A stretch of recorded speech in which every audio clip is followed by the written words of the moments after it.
Hello everyone, welcome back. Thank you for joining me. We are taking a look at some of your opinions today. I asked you over on Instagram, tell me some of your unpopular or just general opinions on the beauty industry in general. It can be influencers, it can be products, it can be trends, whatever. I don't know why, and people were telling me that they didn't like Taylor Swift, and I was like, what's this got to do with beauty? Let's stick to the topic. Anyway, so I'm going to be doing my makeup as we go through, and throughout I'm going to be using some of my favorite products from MUA Makeup Academy, the sponsor of today's video, one of my absolute favorite and affordable brands. You know me, if you ever caught one of my live streams, if you ever just watch me apply makeup, you know I'm always using MUA Academy and their products, and we're especially going to be looking at their new Hydra Juice Peptide Lip Balm. I'm currently wearing Caramel Glaze just to prep my lips, but we're going to be taking a look at all of them because there are 6 beautiful shades. I'm loving this lip balm era we are in. The way I just carry lip balms around with me, I'm that person now. And yes, I also own a Stanley cup, and they seem to go together for some reason. But I'm just gonna let this sit, smooth out my lips, hydrate them. So thank you to MUA Makeup Academy for sponsoring this video. Love you guys, love you as a brand, and love you in general. Your inclusivity, the products you release at a beautiful price range. These are £2 for lip balms we're gonna look at today. Incredible, so go ahead and check them out. I'll leave everything linked down below that I use throughout this video. Let's hear some of your opinions. It is getting hot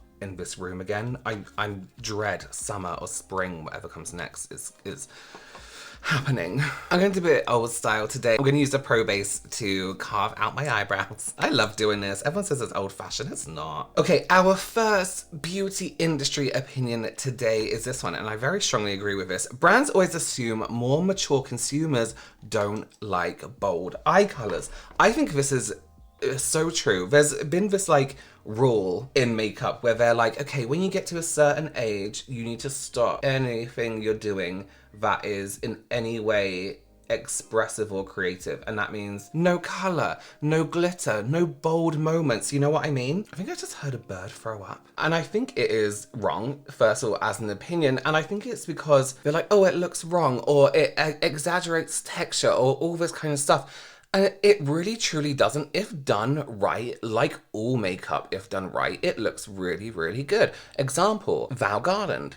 Amazing makeup artist, but always wears bold, bold colors. Iris Apfel, fashion icon, style icon, wears bold, incredible colors. I need to find it. There is a TikTok that I follow, and it's somebody who interviews like mature people out in California. And they always look perfect. Everything's done perfectly, and their makeup is done perfectly with bright colors or with not. It is such a, somebody needs to change it. There are brands that, you know, are kind of like go against it. It's not a celebrated thing. I think brands like Estee Lauder, Clarins, Clinique are kind of to blame for that because they kind of do this classic style, which is kind of boring. Drag queen makeup brands are doing the most innovation in the industry. I disagree. I actually disagree. I haven't overwhelmingly liked a drag queen brand before. I'm just gonna go in with the Ultimate Obsession palette. You have seen me use this palette before. I use this palette quite often. This is like my go-to nudes. We have some tones with some warmth to them, and some lighter tones, so anyone of any skin tone can blend these all in together because you have this beautiful group here that can act as a transition. This is just perfect. If you're trying to find a perfect contour for your skin tone, this is gonna have it, plus all your other nudes. Yeah, I don't think they're doing anything extra special. I'll have to be honest with you. Nice, like their makeup looks like, wait, what am I doing? I'm gonna go in this shade Optimizer. Like they look cute, but it's not, that's the word, it's not innovative, in my opinion. It's just, people have done it already.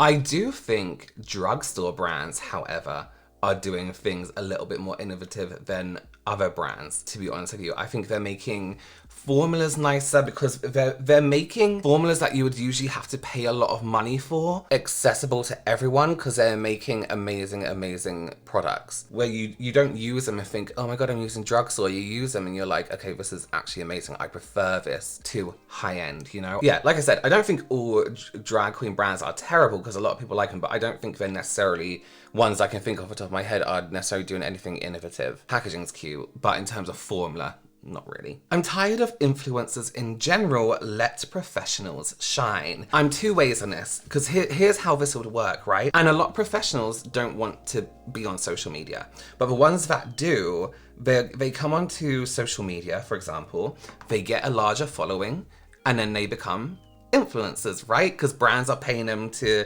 talk about their product, or they're talking about products constantly for their content. So it's kind of like, if a professional is going to come online, for them to spend, oh sorry, I didn't even, this is an MUA Neon Lights palette. Look at the shades. These are, they're really, really beautiful. So I'm so stupid. I forgot that this Neon Lights palette was a limited edition, but you can go for the Kaleidoscope palette, which has these beautiful brights in it. Also, if you want to create a look similar to this, or you want a palette similar. If you want professionals online, they're going to become influencers. I'm a professional makeup artist, but now I consider myself more of an influencer because it's my job now.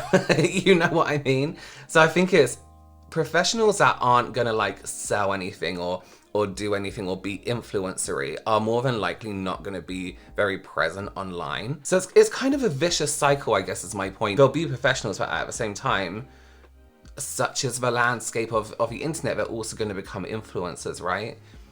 Eventually. Someone on TikTok pointed out the fake hyper excitement some of these influencers use when discussing a product, and now I can't unsee it. It has become nauseating. I get they are likely getting paid, but it's overboard sometimes. Yeah, I think if there's an overboardness, you can all tell when I'm genuinely excited. I get this weird smile and I get all funny, like the makeup has just flirted with me.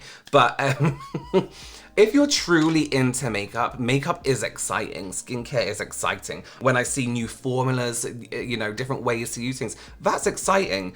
But I do think there's a point where you have to stop pretending that you're surprised that a product has worked the way it should. Like if you're applying a foundation and you're like, wow, this foundation gave me coverage. It's like, well, yeah, it's a full coverage foundation. Like you're that good at makeup, but like also you're surprised when makeup does its job. You know what I mean? And you can be surprised, you know, some things are better than others, but I just feel like we kind of need to tone it down a little bit. And also when it comes to, we'll probably talk about this a lot, but like getting paid, you know, maybe I should make a separate video on this, because I do feel like the way TikTok influencers work, they don't understand that YouTube is here. I hate talking about money, but YouTube is here with Google AdSense, which is the best paying social media platform. TikTokers, I think, rely on sponsorships and they rely on making commission from TikTok Shop. Whereas if you have AdSense and people constantly watching your videos, you have that income all the time. You don't have to take sponsorships. You don't have to do all this kind of stuff unless you really want to, which is why a lot of the time you'll see me doing a sponsor for something other than makeup, something that isn't necessarily makeup that I like, you know what I mean? Because I don't have to do a makeup sponsorship. Or if it is a makeup sponsorship, it will be from a very particular brand. I'm very fussy with the makeup brands I do sponsorships with. That's why I'm doing this one, because I actually love the brand. But if my main source of income was commission from TikTok Shop, I would worry where my, you know, especially if I was doing it full time, where my next payment was going to come from. I would have to be like, oh yeah, no, I'm going to have to advertise this what do they advertise on? Mitchell product, which is really good. But what I'm gonna do, I'm gonna lay down a base of a white, the shade Optimist from this palette, and then I'm gonna go in with a highlighter from the Golden Hour face palette and tap that in the middle. We need some personality and glamour back. The influencer babes are boring.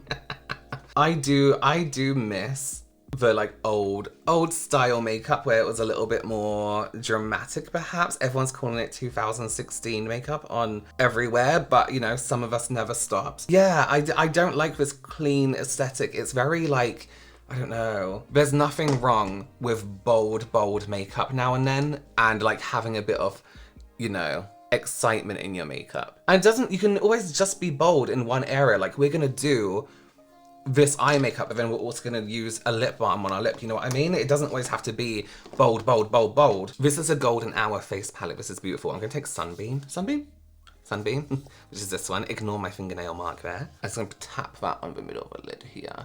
I should use a mirror, honestly. I need glasses. Just gonna tap some of that green back on into this corner because I tapped over the green with my massive fingers. And again, like glamour is like a, what's the word? Like personal preference, but I do miss, as someone who loves makeup, I do miss seeing strong, intense makeup. That's why this whole, everyone just went crazy for this Pat McGrath look. That happened because everyone was like, this is incredible. Different texture, unusual texture, makeup, a different look. Love it, love it.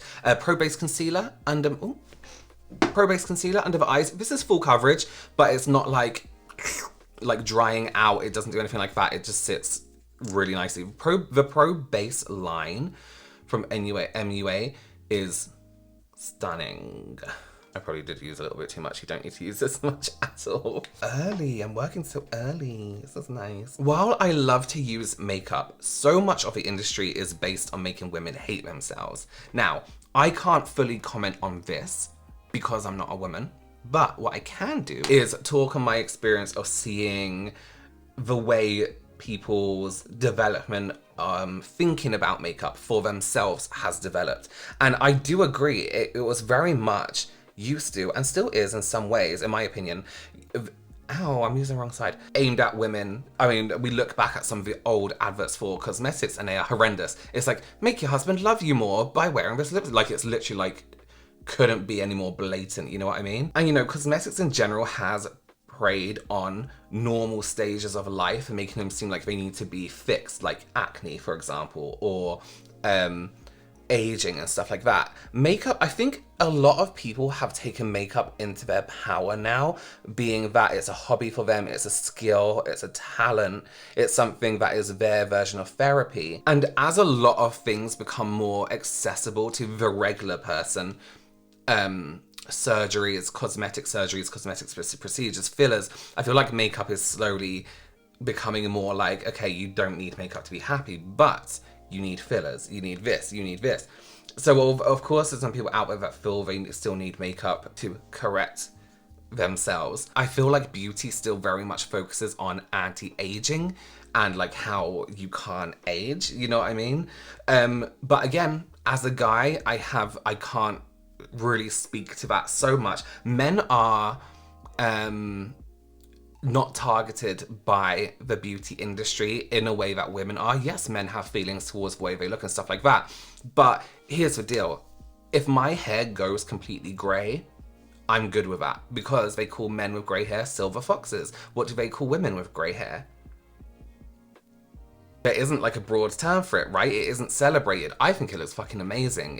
I think it looks beautiful. When it's like pure white, I think it's stunning.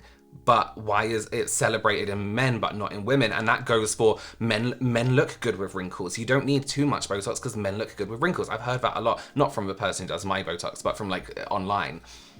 Whereas women have to be smoothed out. Like, it's very, we're all aware it's a very one-sided industry, and it's a very difficult industry to talk about because a lot of the time men aren't represented enough in the beauty industry. For example, you go to some brands and you don't see male representation, but then at the same time it's like, well, you know what, a man owns that company.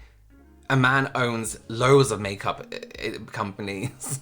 It's still a very male-dominated industry behind the scenes, so you can't be too mad, but also be mad. You know what I mean? It's very, yeah. So I agree with you, but I do think people are starting to change, is my point, change the way they see makeup to an art form and a skill and a talent. I need everyone to stop pretending influencers are such have been forcing them to do things. They did not make you buy a room full of makeup and your 10-year-old buy retinol. Yeah, influencers can be quite influential. To some extent, I've always said I think brands are more influenced by influencers. So the influencer thing, we all have to have some kind of self fill in a blank. Every single makeup item I talk about, if you go out and buy every single one, I'm not telling you to do that. I'm gonna go in my Pro Base foundation. This is a long wearing matte foundation. It looks full, but it's not. I shook it up so it looked nice on camera. This is shade 160. I'm using an MUA Academy brush as well. I like how dense this is for foundation. You know, I like powder brushes to apply foundation, but stubbier, so this is perfect for that. Yeah, I do think you have to have some self-control. You know what I mean? I also do think influencers should be held accountable for particular things, but to say that an influencer made you, you know, max out your credit card because they were showing off products is a little bit too far. Brands should stop PR. Influencers should have to pay, like us, put their money where their mouth is. A good point in some way, good point to a point where if an influencer buys a product, more than likely they're going to be more honest about it. Personally, if I don't like a product, I will say it anyway, whether it was sent to me in PR or not. That's why I'm off a few PR lists. But you have to think of PR as sales, right? It's like an advertisement. Just like a brand would pay for an advert on TV, a pop-up ad online. What else did they used to advertise? Look how smooth and beautiful. You know what I like about this? Sorry, it's one of those long-lasting foundations, but it doesn't sit in texture. I always find with long-lasting foundations, they create like a layer. Let me get this forehead out. And no, I'm not changing my hair back to off my forehead. I like it like this. It's easier for me to do. Leave me alone. The benefit of brands sending someone PR is an advertisement. That's what it is. Not a direct contracted advertisement, but like yesterday, I saw somebody receive something in PR and I was like, oh, I really want to try that, so I bought it. That's how easy it can be. You know what I mean? So for them, it's a big money maker. If they stop sending PR, and I'm thinking of this as from a business point of view, not from an ethical point of view, just doing a little bit more of the Pro Base Concealer, just to brighten up that bit a little bit, they will probably lose a lot of money. And they can track where the sales are coming from as well. So if it's coming from YouTube, a certain source, if it's come from Instagram, they can track where the sales came from, what day, and all this kind of stuff. So it's a proven formula, let's say, proven advertisement formula that works. So I don't think brands are ever going to stop. You always see people being like, influencer marketing is dying. It's really not. It's really not. The way we consume content changes constantly, but influencer marketing is something that I think is just going to stay around forever because it works. We do still pay for products as well, influencers. Makeup is not an everyday thing. Take care of your skin and let it breathe. Now, I heavily disagree with this. Not that you have to wear makeup every day. You don't have to wear makeup every day. Let's just talk about the skin for 1 second. While I do my blush and my contour and my highlight, we're going in with Golden Hour face palette. This is cute if you want like an all-in-one. This is a wine. And I'm going to use just like a domed brush. This is an MUA brush as well. Skin as an organ, right? Your skin isn't in sections on your body, let's just say. It's one organ. So if your face is covered, your neck is still breathing, your arms are still breathing. That's your skin doesn't stop breathing because you're wearing makeup, because you're covering your face. This comes from, and yes, your skin needs oxygen, but it doesn't suck in oxygen, right?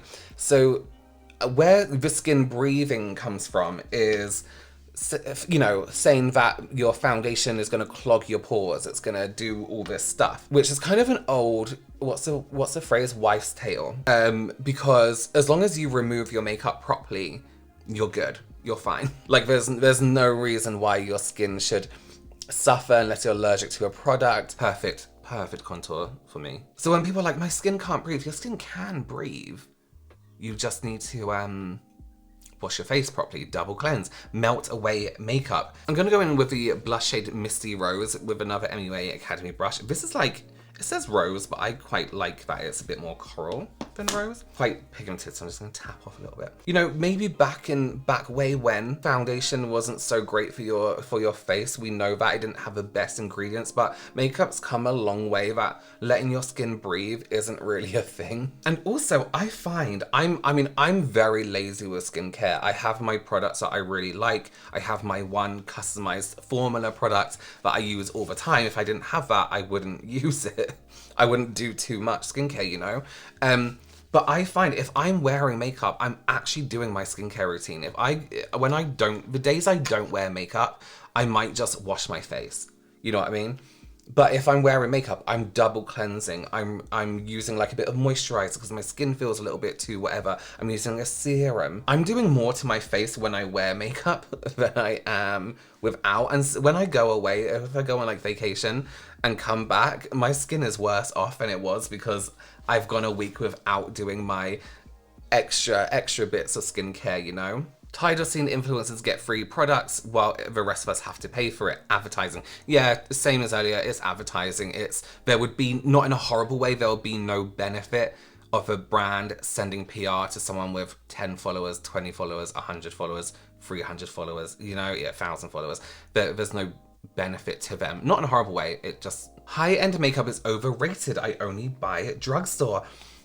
I agree. I definitely agree that we're going to go in with Sunbeam. I don't think there's a need to buy high-end. And I've been so disappointed with a lot of high-end products recently. I'm like, what's the point? You spend however much on a bronzer or a blusher and there's no pigment to it. There's like nothing there. It's the name. You're paying for the name and you're paying for the packaging. Whereas you can get good products that actually work, that you can actually see.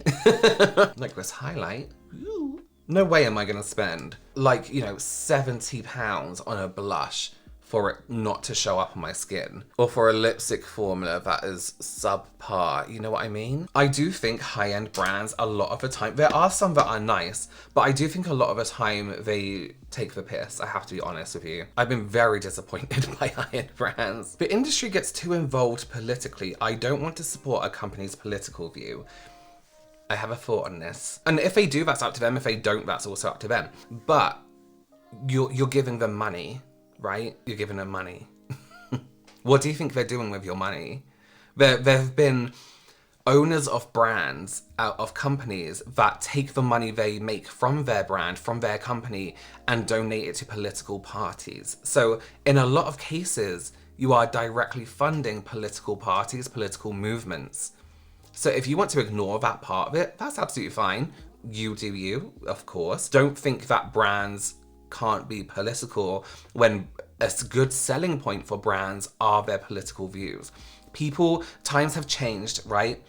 People want to be more involved, and they can be if they want to be. People associate themselves with brands like people. Like they support brands who support good causes. They support brands who support political movements because they want to know where their money is going to. If I'm giving money to somebody who uses their money to donate to killing dogs, just for example, of course I'm not going to use that brand. That's quite a dramatic example, but do you see what I mean? A lot of the time, this fear of brands getting political, or people always say, don't bring politics into it. You're scared of what they're going to say. You're scared of their viewpoint because you disagree with it. It's okay to disagree with someone's political view. That's how it works. But if you're giving your money to someone, don't you want to know what they're doing with your money? Don't you want to know if you're funding something that you horrifically disagree with, that you stand so strongly against or for? You know what I mean? I think it's important.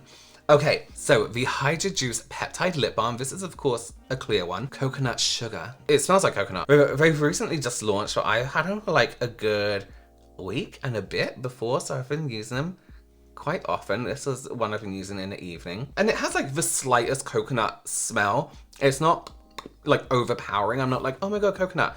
But it has a very subtle hint. I think it's very summery. I think this will be a really nice one during summer. Not sticky, not heavy.